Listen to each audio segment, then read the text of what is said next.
Take me back to Canada عمر تاسا take ولا me back هذا to عمر Canada وشكينايان ويشكنا كثير يا عمر take me back to قالت Canada سومالي waxay ishaari saasa wala hadlin Omar jirkeyga la baxayna ku dhihin please waxay hadiyas u maleynayaan qalad okay aan la hadlo Omar may maqlaysaa okay isu bolonyo isu Omar may maqlaysaa ilma adeeryaalo idinka ma iska degtaan ninka anaa la hadlaayo may maqlaysaa ilma adeeryaalo asaa tartiib meeshuu rabaa la geenayaa isagoo degan buu tegayaa idinku ka baxa live-kan xira waxaan maahan live-kan ilma adeeryaalo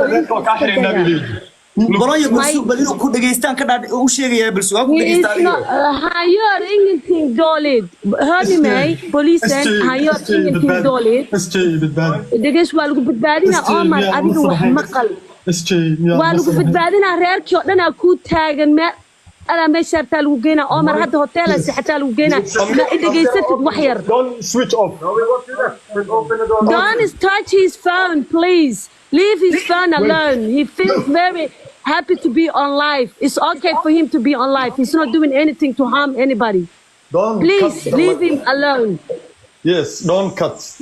okay leave him alone he wants to be on live it's okay idageysta idinka bal dega bal anaa la hadlaayo meeshuu rabaa la geena Omar xagee rabtaa inaad tagtid waxba maxaa rabtaa in hadda la suubiyo askarta waxay rabaa bolonyo la hadal bal daabka haye habar anaa la hadlaayo okay Umarow gabadha maqal Umarow sugan Umarow waa ka deganaa gabadha la hadal walaale Umar Okay. Very good. Thank you. wufra Soomaa okay albaabka wuu furo waa ka daay marka okay Oh, the other guys are there. Oh, I understand.